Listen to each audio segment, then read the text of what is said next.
Estamos de volta e aqui mesmo no programa a gente já mostrou para você o LACA, que é o Laboratório de Conforto Ambiental da Univale. Foi esse laboratório a sede de um estudo sobre as construções na Praia Brava, em Itajaí, um dos metros quadrados mais caros do litoral catarinense.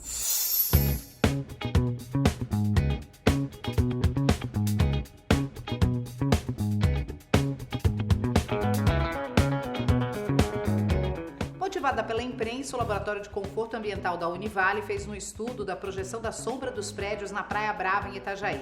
A área tem sido cada vez mais valorizada com grandes empreendimentos e há uma discussão entre comunidade, poder público, em construtoras, inclusive, sobre os empreendimentos. Que tamanho eles devem ter? Que impacto eles têm na sombra da praia? Essa maquete simula exatamente isso. Nós temos lâmpadas aqui que simulam a situação de verão, de inverno, de primavera ou outono e como é que a cidade ou o bairro, a localização se comportaria com prédios maiores. A professora Carolina coordena aqui o LACA, o Laboratório de Conforto Ambiental, e vai contar um pouquinho pra gente. Aqui você fez simulações de 3, 6, 9 e 12 andares, é isso? Sim, nós fizemos uma análise de o quanto que impacto geraria a partir de 3 pavimentos, que é o que considera já o plano diretor local. E aí, em função da outorga onerosa, alguns pavimentos estavam prevendo construir 6 pavimentos junto à orla. Então, o nosso estudo ele visou analisar esse impacto de sombra. E o resultado é relativamente positivo? É relativamente positivo. Se for considerar apenas a praia, a gente conseguiria ter edificações aqui de até uns 8 pavimentos, que daí eu conseguiria ter sol na praia até, garantindo, numa primavera e outono, até umas 4 horas da tarde. A partir desse horário já ia gerar sombra a partir dos prédios. Então, se a gente prevê uma aceitabilidade de até 8 pavimentos, significa que se a gente fosse construir 6, que era o que estava permitindo nesse primeiro momento, ele ainda estaria dentro e permitiria bastante insolação na praia. Professora, a comunidade tem se manifestado contrária à urbanização, mas a urbanização em si ela tem aspectos muito positivos. Tem aspectos positivos e tem aspectos negativos, como qualquer decisão, né? Se a gente for falar de uma forma geral, ele pode ser muito positivo para o comércio, se a gente considerar que os pavimentos térreos vão ter mais ocupação de mercado, de comércio, vai ter mais gente na rua, vai ter mais movimento, mais vitalidade, mais segurança, mais geração de empregos. Então, a gente tem alguns aspectos positivos. Por outro lado, vai ter mais carros, então tem a mesma área de rua para mais carros, e eu teria muito mais movimento e provavelmente a mobilidade urbana sairia prejudicada. Se a gente tiver muitos prédios, eu vou ter muito mais gente ocupando, consequentemente esses prédios em altura vão acabar gerando sombra, não exclusivamente a gente pensando só na praia, mas entre os prédios. Então vai dificultar a ventilação natural, vai dificultar a iluminação natural, problemas com relação ao superaquecimento em alguns horários e muito resfriamento em outros. Então, problemas na dissipação de calor, dissipação de odores, a umidade relativa do ar, então acaba ficando muito úmido e aí pode acarretar em mofos e problemas residenciais, problemas respiratórios de saúde. Então é uma série de fatores que estão relacionados não exclusivamente apenas ao sombreamento da praia, mas o todo o contexto de uma cidade, né? Com esse olhar técnico, professora, como é que a gente chegaria num equilíbrio?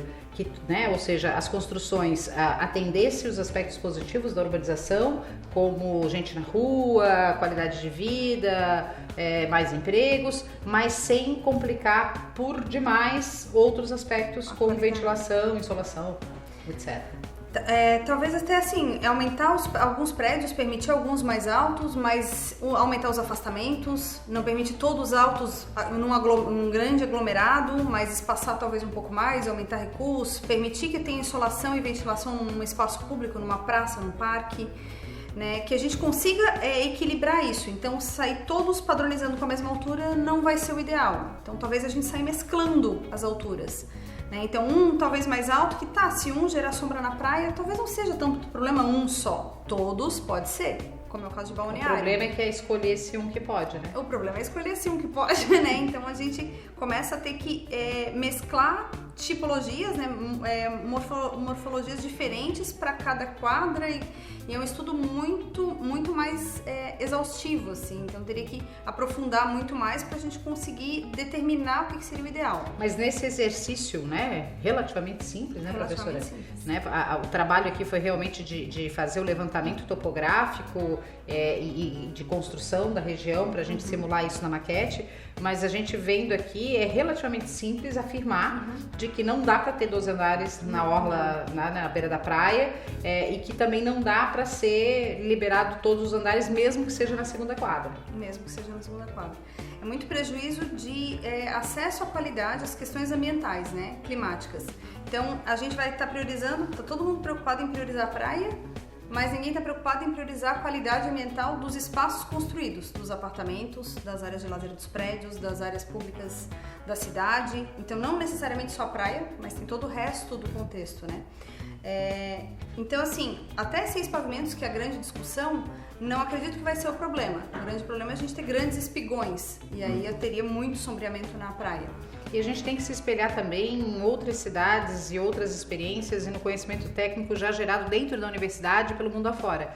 A gente vê que as grandes cidades com qualidade de vida, os países da Europa, por exemplo, você sempre chega numa cidade e você não vê os grandes arranha-céus, né? As cidades, elas são de edificações baixas e que permitem primeiro esse olhar do horizonte e esse fluxo de vento e de sol e de luz, né, professora?